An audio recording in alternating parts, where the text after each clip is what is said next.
Bonjour, voilà, bonjour à toutes et à tous. Nous nous retrouvons pour un nouvel épisode qui va être surtout une réponse à des questions des jeunes, notamment des jeunes de Senlis, pas parmi les plus jeunes, il y avait des collégiens, des lycéens et puis aussi quelques adultes autour d'eux, dans cet échange que nous avons eu récemment avec Zoom. Et une question m'a semblé intéressante à reprendre en public, même si elle n'est pas très facile à traiter, elle n'est pas pour les plus jeunes et pour les plus âgés, mais c'est cette question de preuve ou d'indice. Voilà, vous avez remarqué que depuis le début, depuis les tout premiers épisodes, j'insiste énormément sur le fait que cette enquête qui utilise, encore une fois, qui opère par confrontation au réel des grands courants de la pensée ou des grandes représentations du monde, voilà, confrontées au réel, eh bien, j'ai toujours insisté sur le fait qu'il s'agissait d'indices et que avec l'outil scientifique, l'outil des sciences expérimentales qui se mettent à l'écoute de cet univers, qui l'observent avec les yeux, eh bien, nous pouvons trouver quantité de réponses et ces sciences expérimentales nous sont d'un grand secours pour faire la part du vrai et du faux, du réel et de l'imaginaire, de la fiction, de la croyance sur certains sujets qui concernent le monde physique, le monde étudiable. Voilà. Alors, c'est vrai que c'est une nouveauté de procéder ainsi, que la raison, que les sciences, l'outil scientifique, le réel puissent venir au secours de la foi de certains, parce qu'ils ont placé leur confiance, leur foi dans quelque chose qui tenait la route, qui était vérifiable. Voilà. Quand on oppose, c'est un peu le courant habituel, quand on oppose, quand on distingue trop fortement science et foi, quand on en fait, oui, une opposition, c'est un peu par erreur, parce que en réalité, les sciences, la raison, euh, finalement, mettent en danger uniquement ce qui est faux, ce qui est erroné, ce qui est partiel, ce qui est voilà, erroné, tout simplement. Et donc les fausses croyances sont très très très grandement mises en danger par les progrès de la connaissance de l'univers physique, parce que les différentes croyances ou interprétations philosophiques, religieuses, depuis l'Antiquité, se sont exprimées sur des sujets qui concernent le monde réel. Est-ce que le soleil est éternel? Est-ce que la terre est éternelle? Est-ce que l'univers a un commencement, une fin? Vous voyez, ils se sont exprimés là-dessus et, et il était impossible de vérifier. Voilà. Maintenant, progressivement, avec le temps, avec la recherche, il est devenu possible de vérifier qui avait raison sur la question le soleil a-t-il un commencement? Oui, non, ne sait pas. Voilà. Ça ne nous donne aucune preuve de l'existence de tel ou tel Dieu. Ça ne nous dit pas s'il y en a un, plusieurs ou pas du tout. Ça nous dit juste que tel courant, telle civilisation pourrait avoir mieux compris le monde que les autres. Voilà. Euh, alors, des preuves de l'existence de Dieu, on peut, d'une certaine façon, c'est ce qu'a fait Parménide, on peut en trouver par une réflexion intelligente à propos du néant. À partir du néant, c'est ce que nous avons fait dans un des épisodes, facile à retrouver. On va y revenir un peu parce qu'on s'aperçoit que ce que maître Thomas d'Aquin, le grand saint Thomas, à la fois philosophe, théologien et saint, euh, ce qu'il a proposé, c'est ni plus ni moins que 5 preuves de l'existence de Dieu. Alors, ces 5 preuves, il s'agit de voir si ce sont réellement des preuves ou bien si c'est un peu moins que des preuves et sur quoi elles s'appuient. Alors, j'ai trouvé un site qui les résume très très bien.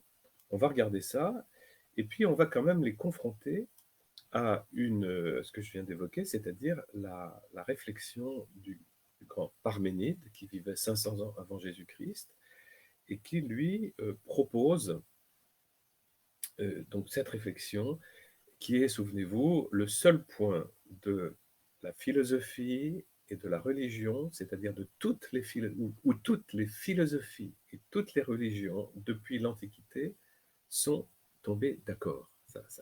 C'est rare, c'est rare que des points fassent à ce point-là l'unanimité.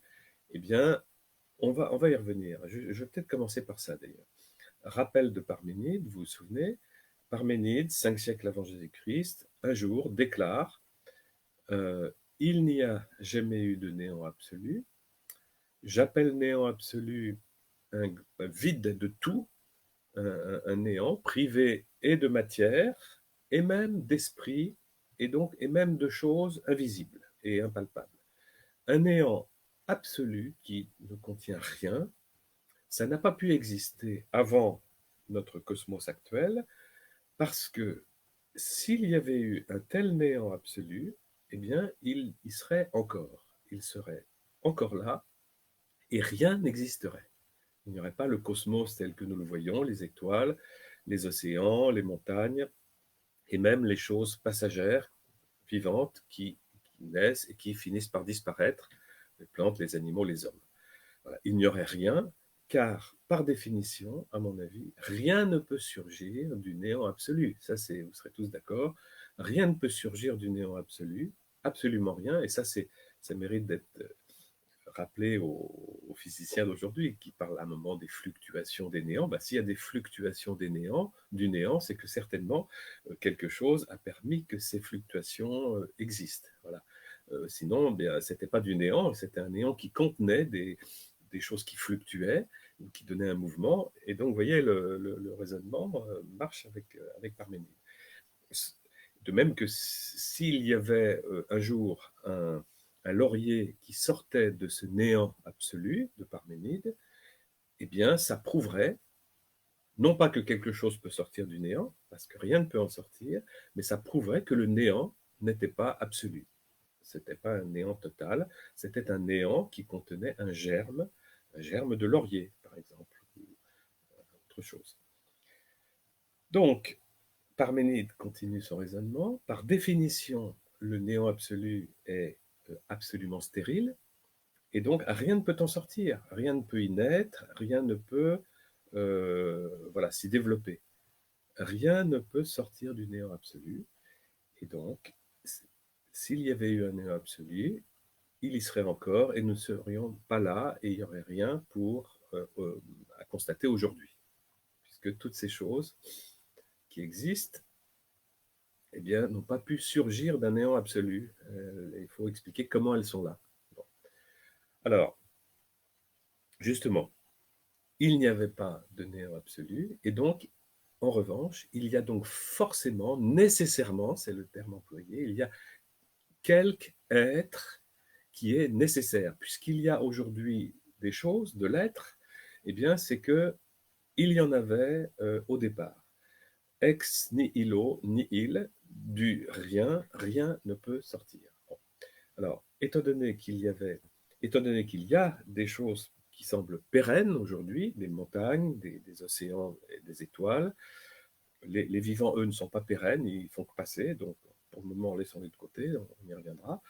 Alors, ces choses-là, l'océan, la montagne, les étoiles, elles n'ont pas pu sortir ni naître du néant, on vient de le voir. Donc, quelque chose ou quelqu'un a nécessairement toujours existé, puisqu'il y a des choses aujourd'hui. Voilà. Et ce quelque chose ou quelqu'un, on ne sait pas ce que c'est, si c'est une divinité, un esprit, une intelligence qui transmet l'information, bon, ou si au contraire c'est quelque chose qui contient, qui contient certainement quelque part, peut-être, de l'intelligence, de l'organisation, enfin en tout cas, c'est quelqu'un ou quelque chose qui a forcément toujours existé, puisque quelque chose est là aujourd'hui. D'accord? Et là, eh bien, on constate que toutes les philosophies et toutes les religions du monde entier sont d'accord avec ça. Et maintenant, la question est, qui est ce quelque chose ou quelqu'un qui a toujours existé? Et c'est à partir de ce moment-là, à la réponse à cette question, que vont naître les grands courants de philosophie et de religion du monde entier, les grandes familles, on va dire. Et ces familles, eh bien, nous les avons un peu regardées, on peut les retrouver, les identifier facilement. C'est une façon tout à fait correcte de ranger ces familles de pensée, ces positionnements, ces métaphysiques, ces cosmologies, ces anthropologies, ces représentations du monde en fonction de leur position par rapport à cet être absolu de Parménide. Est-ce que c'est quelqu'un ou quelque chose, et qu'est-ce que c'est exactement? Voilà. Bon. Alors justement, maître saint Thomas d'Aquin va nous donner son point de vue sur cette question, et lui, on va voir qu'il appelle ça des preuves de l'existence de Dieu. Alors, il nous donne, à son époque, 5 preuves de l'existence de Dieu. Les quinquae viae, les 5 voies qui sont développées dans la somme théologique et qui sont en fait 5 manières différentes de prendre conscience de l'existence de Dieu pour la raison. Voilà. D'ailleurs, on s'aperçoit que saint Thomas veut faire son raisonnement de façon très rationnelle. Hein. Il n'accorde aucun crédit à ce qu'on pourrait appeler des preuves, entre guillemets, qui seraient de nature subjective ou psychologique. Bon. On va voir que peut-être, malgré tout, il donne un point de vue déjà, mais enfin, on va voir. Alors, il y a 5 preuves, entre guillemets. Les 2 premières, elles relèvent de la causalité. Dieu apparaît tout d'abord comme ce qu'on appelle le premier moteur immobile. Étant donné qu'on voit que tous les éléments de l'univers, toute l'entièreté de la matière, tout ça est en mouvement, il faut nécessairement qu'une première cause leur ait insufflé ce mouvement. Ils ne peuvent pas se mettre en mouvement tout seuls. C'est d'ailleurs ce qu'on va reprocher aux atomistes de Démocrite, qui, eux, on nous dit, ils sont dans un chaos éternel en nombre infini, les petits atomes, et alors ils sont dans un mouvement de chute. Épicure dira que c'est une chute en diagonale, et de leur chute en diagonale, certains vont se déplacer légèrement et se rencontrer. Il va y avoir des rencontres fortuites, et de cette chute en diagonale et de ces rencontres fortuites vont naître les choses du monde. Une rose, un kangourou, un être humain.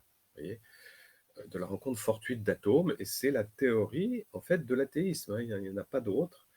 Si on est athée, c'est pas seulement qu'on n'aime pas le Dieu de la Bible ou de Jésus-Christ ou même le Dieu des musulmans ou d'autres dieux, c'est de dire il n'y a pas de Dieu. Donc à ce moment-là, il ne reste en fait dans les pensées depuis l'Antiquité que celles des atomistes ou des stoïciens qui est proche, où les atomes sont éternels. Alors je continue avec saint Thomas d'Aquin. Donc saint Thomas trouve qu'il y a forcément un moteur premier, parce que sinon on aurait sans arrêt quelque chose qui meut l'autre et l'autre et l'autre, et finalement il arrive à un moment donné où il y a une origine de ce mouvement, et il dit c'est obligatoire qu'il y ait une origine, et il dit c'est Dieu. C'est-à-dire il dit c'est le Dieu de la Bible et de Jésus-Christ, c'est le Dieu que nous connaissons, nous, en Europe, au XIIIe siècle, etc. Bon, et c'est là que je trouve que c'est un peu rapide, parce que, en fait, saint Thomas, je vais vous lire d'ailleurs ces phrases, mais il me semble que saint Thomas retrouve l'idée de l'être absolu de Parménide, éternel, cause de tout, mais qu'il va falloir définir. On ne peut pas clamer, c'est forcément le Dieu que moi je connais. Ça pourrait être un autre. Hein. Ouais. Alors saint Thomas nous dit, on peut continuer ainsi à l'infini de remonter la chaîne des causalités, car dans ce cas, il n'y aurait pas de moteur premier, il s'ensuivrait qu'il n'y aurait pas non plus d'autres moteurs, car les moteurs secondes ne meuvent que selon qu'ils sont mus par le moteur premier. Comme le bâton ne meut que s'il est mu par la main. Donc il est nécessaire de parvenir à un moteur premier qui ne soit lui-même mu par aucun autre. Et un tel être, tout le monde comprend que c'est Dieu. Dans la somme théologique, tout le monde comprend que c'est Dieu. Forcément, puisqu'on ne parle chez nous en Europe au XIIIe siècle que du Dieu de Jésus et de la Bible, eh ben, si on en trouve un, ça peut être que lui. Et c'est là que si les Grecs, les philosophes grecs étaient là, ils lui diraient: «Ah ben non, nous voyons», ou si Spinoza était là, il lui dirait: «Ah ben non, pour moi, natura sive Deus sive substantia», voilà, c'est la nature qui est divine, c'est l'univers entier qui est divin, et c'est ça la cause première. Et l'univers entier a toujours existé, et le monde, l'univers entier a toujours été fixe tel qu'il est. Alors, bien sûr, Spinoza est un grand philosophe, il a raison sur quantité de choses certainement, mais là-dessus, maintenant, le réel a démontré qu'il se trompait, et celui qui en a fait les frais, c'est le grand Albert Einstein, qui nous raconte un jour, en confidence, dans une de ses rencontres, qu'il avait choisi le dieu de le système de Spinoza, c'est-à-dire, et pour cette raison, pour lui, Einstein, comme pour Spinoza, l'univers est fixe. Il est fixe et immuable. Il n'a ni commencement ni fin. Il est éternel dans le passé et dans le futur, et il ne peut ni s'agrandir ni se diminuer. Il ne connaît pas d'entropie, il ne connaît pas de genèse.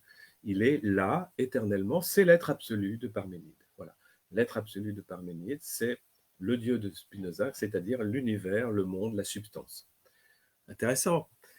Ça aurait pu être vrai. Ça aurait pu être vrai. C'est une hypothèse qui aurait pu être vraie. Mais voilà, le réel, plus nous l'étudions, plus nous constatons qu'il nous donne une autre réponse. En fait, l'univers n'est pas comme auraient aimé Spinoza et Einstein.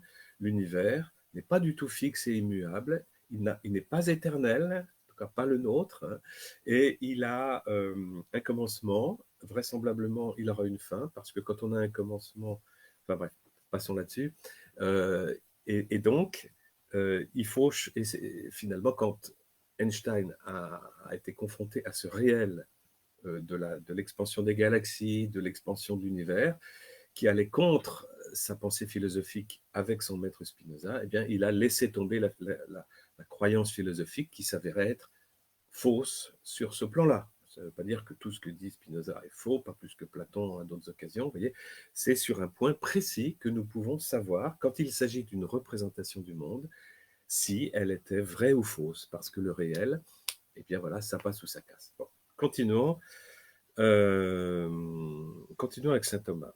Saint Thomas donne pour preuve également la nécessité et la perfection de Dieu. Alors, la troisième preuve de saint Thomas d'Aquin tient de la nécessité.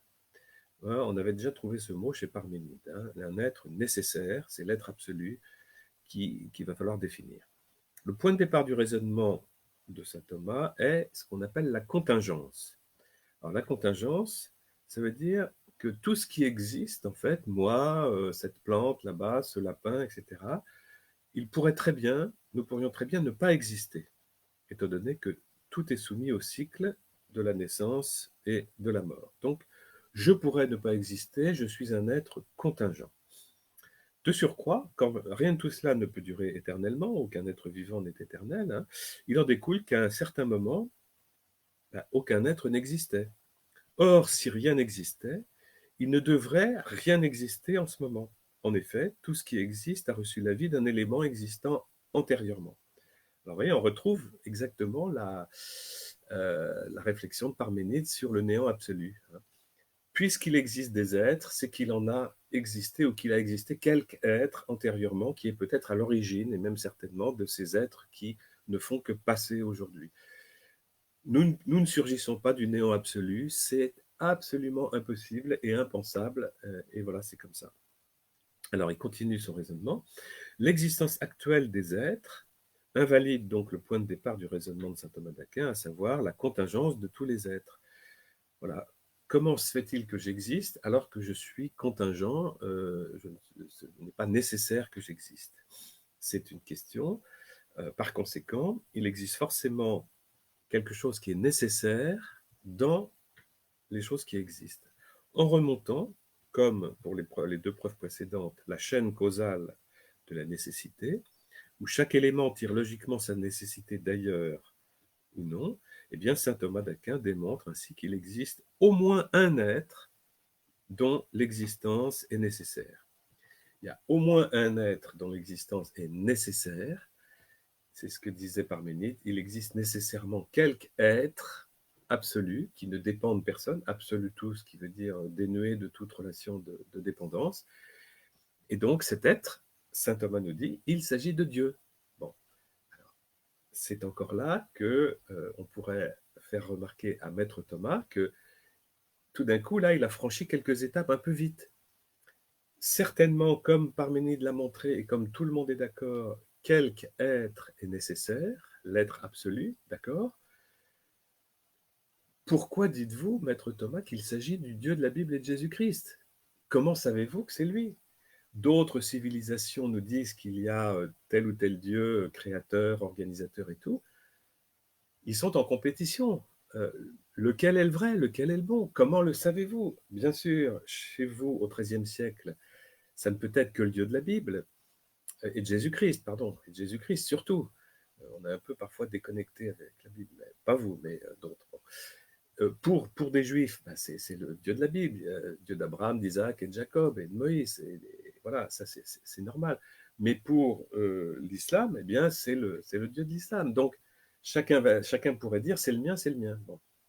Alors voilà, il y a une sorte de compétition, entre guillemets, métaphorique, entre ces prétendus êtres absolus. Et c'est pour ça qu'il me semble que là, je pense que maître Thomas serait d'accord pour reconnaître qu'il y a des preuves de l'être absolu de Parménide, et là, il vient d'en trouver déjà 3, maître Thomas, mais cet être absolu de Parménide, nous n'avons pas la preuve que c'est le Dieu de la Bible et de Jésus-Christ. Nous allons peut-être pouvoir nous en approcher, il va falloir continuer l'enquête, et c'est ce que proposent les indispensables avec leur méthode. Maintenant qu'on voit qu'il y a certainement de l'intelligence dans l'univers et puis toutes les causes que le maître Thomas a évoquées, nous pouvons voir dans une presque seconde enquête euh, pourquoi, pourquoi le Dieu de la Bible et de Jésus-Christ est mieux placé que d'autres prétendants à ce poste, que d'autres divinités. Nous pourrons travailler ça. Nous pourrons travailler ça, nous l'avons déjà fait. Bon, mais là, il n'a pas la preuve. Bon, je continue avec les 2 autres preuves de l'existence de Dieu de saint Thomas. Elles sont relatives à la perfection, cette fois-ci. En premier lieu, Dieu paraît être un modèle parfait. Le théologien Thomas soutient cette hypothèse en analysant l'échelle des perfections. De manière évidente, chaque chose imparfaite renvoie à une autre qui est plus parfaite qu'elle.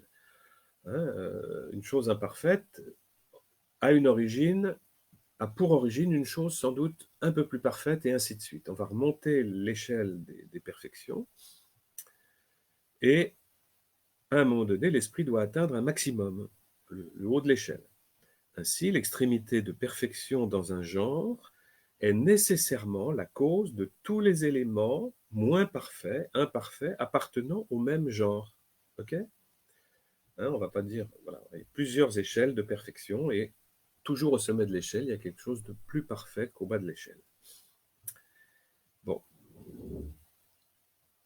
Il y a donc, en déduit saint Thomas d'Aquin, quelque chose qui est souverainement vrai, donc là on est dans le genre vrai, le genre vérité, il y a quelque chose qui est souverainement vrai, souverainement bon, dans le genre bonté, souverainement noble, dans le genre noblesse, et par conséquent aussi souverainement être, dans le genre ontologie, être, car, comme le fait voir Aristote dans la métaphysique, le plus haut degré du vrai coïncide avec le plus haut degré de l'être. Et donc encore dans la somme théologique. Bon, vous voyez, c'est intelligent, etc. Donc, toutes ces perfections particulières découlent forcément d'une perfection commune. Et toutes les échelles remontent au même point et nous conduisent à la suite de l'enquête à la source commune et originaire, l'origine, une source commune, et c'est forcément Dieu pour un théologien du XIIIe siècle, bien sûr, en Europe. En second lieu, cette perfection originaire implique que les êtres naturels sont orientés vers cette fin. On peut se dire, on est d'accord. Or, comme ils sont privés de connaissance, il faut nécessairement qu'un être intelligent les ordonne vers leur fin. à l'image de l'archer qui tire sa flèche. Saint Thomas d'Aquin en conclut qu'il y a donc un être intelligent par lequel toutes choses naturelles sont ordonnées à leur fin, et cet être, c'est lui que nous appelons Dieu.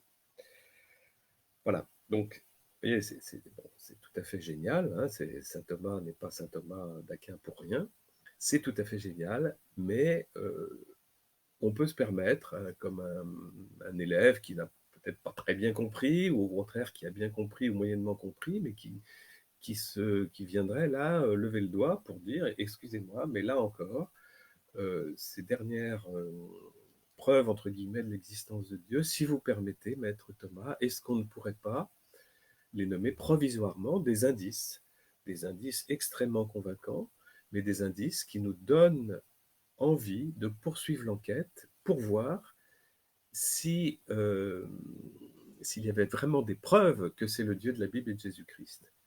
Parce que pour le moment, nous avons reconnu avec vous des preuves, assurément, de l'être absolu de Parménide, mais vous vous rappelez qu'avec Parménide, eh bien, c'est là que démarre ensuite cet être absolu. Qui est-il? Et parmi les réponses à qui est-il ou quoi est-il, il y a la matière à l'état brut, enfin à l'état construit de Parménide, une pensée qui s'effondre, hein, puisque pour que les montagnes et que les océans soient l'être absolu, comme Parménide le dit, hein, pour lui, l'être absolu, c'est pas quelqu'un, il n'y a pas de Dieu dans le système de Parménide, il n'y a aucun Dieu, aucune entité de cette façon, mais c'est la matière qui est l'être absolu. Autrement dit, c'est la matière qui n'a pas pu surgir du néant, qui a toujours existé de façon éternelle dans le passé, c'est elle, la matière, l'être absolu. Et bon, Parménide semble nous dire que cette matière, eh bien, elle se voit dans la montagne, l'océan, à l'état construit de montagnes et d'océans. Bon. Que savons-nous aujourd'hui des montagnes et des océans? Est-ce qu'ils sont éternels comme Parménide le pensait? Eh bien, on pouvait le penser pendant 1000 ans, 2000 ans, 2500 ans, date de Parménide. Mais aujourd'hui, c'est fini. On ne peut plus croire ça parce que nous savons avec une certitude irréversible, grâce aux sciences de l'expérience qui étudient l'univers, qui mettent les lunettes pour le lire de mieux en mieux, nous savons que la planète Terre, sur laquelle nous voyons les montagnes et les océans cités par Parménide, eh bien, nous savons que ces montagnes et ces océans ne sont pas éternels, puisque la planète Terre elle-même n'est pas éternelle. Donc son système, là, s'effondre. C'est-à-dire que l'être absolu de Parménide, qui était la montagne et la matière et l'océan, ça s'effondre, puisque cette matière n'est pas éternelle. Et même si on remonte plus loin, eh bien, cette matière, elle n'est pas éternelle. Même les atomes, hein, ça va être le choix de Démocrite, et puis de ses descendants, les atomistes, et puis ensuite également des stoïciens, de Zénon et des autres, qu'on retrouve chez les encyclopédistes Diderot et d'Alembert, ou des professeurs plus récents. Même les atomes ne sont pas éternels. Donc, même les atomes, donc tout ce qui est matière, ou plutôt rien de ce qui est matière, n'est éternel dans notre univers, et nous le savons avec certitude. Voilà. Parce que déjà, les premiers bosons, tout ça, c'est pas vraiment de la matière, c'est de l'énergie. Alors, que cette énergie se transforme en matière, ça, c'est ce que nous savons. E égale mc2, nous en sommes d'accord, tout le monde est d'accord avec ça. Mais la matière n'est pas éternelle. Voilà. On rappelle que les premiers atomes d'hydrogène, qui sont eux-mêmes un gaz, hein, commencent 380 000 ans après le Big Bang. Donc voilà, les premiers atomes, ils ont un commencement. Et tout ça a une histoire, etc. Donc ça s'effondre. Alors, donc le dieu, voilà, le dieu de... Il y a un petit problème, je crois, avec la vidéo.